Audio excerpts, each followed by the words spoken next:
Yes? I think you are ready for the final tier I wish to teach. You have made much progress. For this you may use any melee weapon and any shields you possess, but nothing else. No Jedi saber, and no other items. We shall begin this final lesson then. It is time for the final handmaiden fight. As with the others, this one has its own terms. This one you can use a sword. And she still won't use any items at all, which is not a smart idea.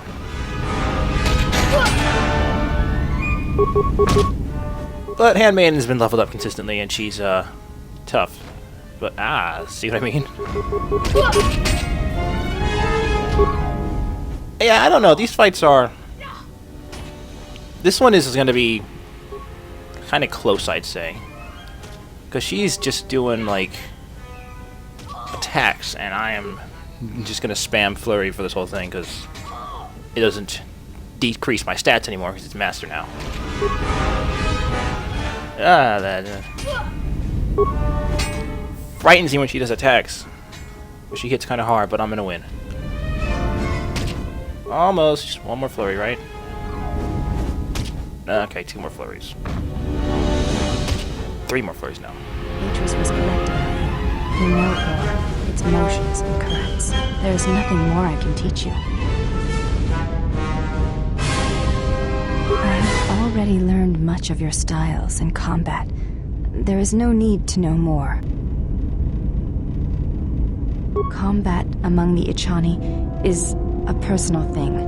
Repeated duels are not what they are in other cultures, and I would rather that this not become more than it is. And I have taken an oath to Atris against studying from a Jedi, or anything of the Jedi teachings.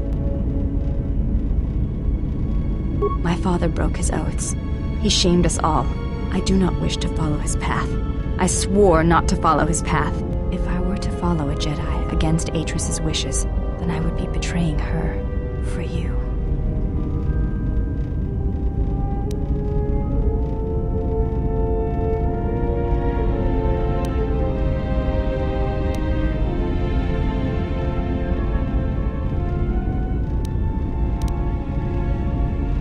This is a difficult thing for me to say, but I ask that you be silent as I tell you this. It is my desire to learn from you what you can teach me of battle. I have already learned much in our duels, but with every battle, I wish to know more of you. Your stance, your movements, I can sense shades of meaning and an echo of something I have yet to experience. Atris said that you to have survived the Mandalorian Wars, that you had stared into the heart of war, and only turned away because you were forced to. I do not believe her. I believe that you made a choice, as my father did, and that is important to me, more than you know. And you are important to me more than you know. I will accept whatever you wish to teach me, though it breaks my oath to Atris.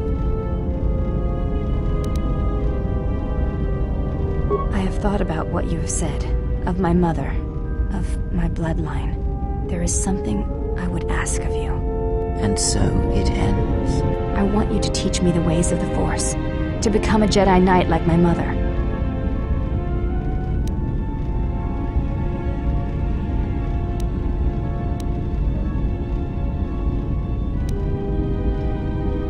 There is the betrayal of Atris, and there is the betrayal of my mother and father. After seeing you in battle, I know you more than I have ever known Atris. And I am not convinced that serving her is the greater good. I want to feel what my mother felt for my father, what ran through my mother's veins when she was one with the Force. I wish to hear what my mother heard as she fought the Mandalorians until the moment she died on Malachor 5.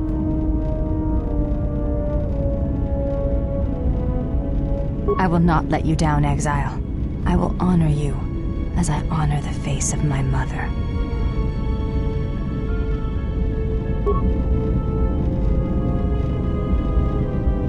Betrayal.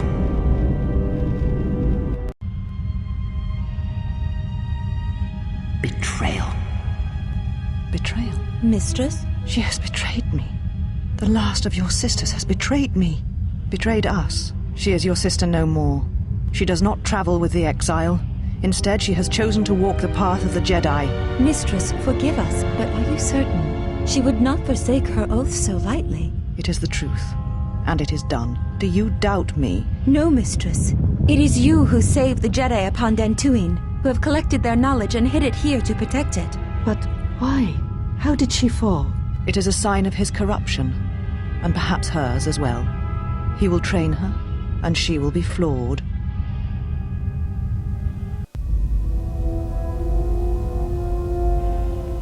And Handmaiden is now a Jedi Guardian. Well, actually she's not yet. She actually is still just a soldier. She actually has to level up to become a Guardian. She's a Guardian level 0 right now. And I should also mention this as well. She's not the only person you can make a Jedi. You can actually train pretty much all of your party members to become Jedi, except for some of them, like Mandalore and the droids, and one more that you can get if you're dark side. Like you see there, level 0. I'm not going to train everyone. I'm going to try to train a lot of them, but I'm not going to train Beodur, because I never use him. And I don't know if you noticed in the last video, I tried to talk to him and there was nothing there. You can't actually talk to him anymore. And I just, I don't want to do that. Also, I got this confused. I did, in fact, need the processor when I bought it on Onderon. I thought I had that one already somehow, but I didn't. But there it is. HK is another part. Yeah, what do you want? The Republic is a stagnant beast that had been killing its people for years before the wars began. Were it not for Revan's strength, the Republic would already be dead. Only Revan was worthy of our respect. We swept through the Outer Rim without any opposition until Revan assumed command of the Republic forces. Only then did the battle turn. But as you know, only a handful of Jedi fought, while the others cowered in their halls, afraid to meet us head-on.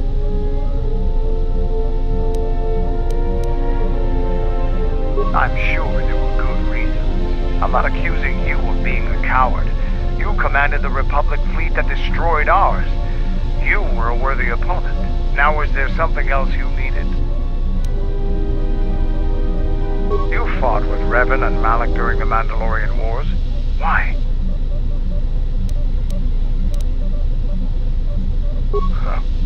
We'd never faced Jedi before, and didn't know the threat they represented. You've always been in the Jedi Order. Things that are common knowledge to you are rumors and stories to the rest of the galaxy. We only knew what we had seen in holovids and from our experience with Exar Kun. And by that time, he was completely a Sith. We thought we would triumph easily over such noble and compassionate leaders. Those are weaknesses we easily exploited in the past. What did you think of us?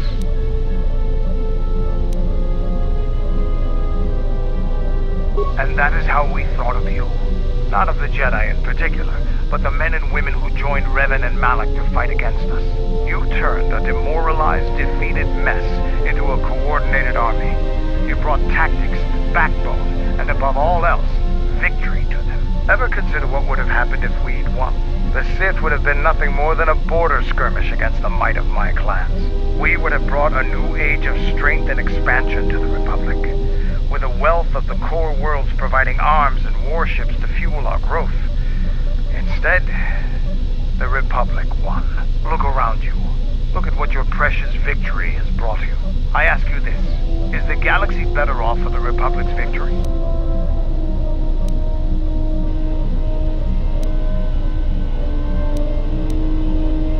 I suppose we'll never know. Now, is there something else you needed? The Republic thinks my people are dead, scattered. They are wrong. You should have destroyed us when you had the chance. As long as one Mandalorian lives, we will survive. Our honor, fortunes, and lives revolve around battle. From our earliest history, this has been our way, as it will be always. There are, but those are luxuries. Luxuries that were paid for by the blood of our warriors, alive and dead. The Mandalorian clans will be united. Then we will take back our place in the galaxy. But we live in times of action, and I've said enough for now. We can speak of this again later. Now, is there something else you needed? I am Mandalore, leader of the Mandalorians. I will help you fight your battles and plan your strategy. But I will not be your errand boy. Find some other lackey to do your bidding. Now, is there something else you needed? I thought that the Force would be enough of a weapon for a Jedi like yourself. Need a little something extra to work up your courage in a fight. That's a good position for a warrior to take. But even better if he relies completely on his own strength. Here you go. But don't get too attached to them. I only have time to make so many. Now, is there something else you needed?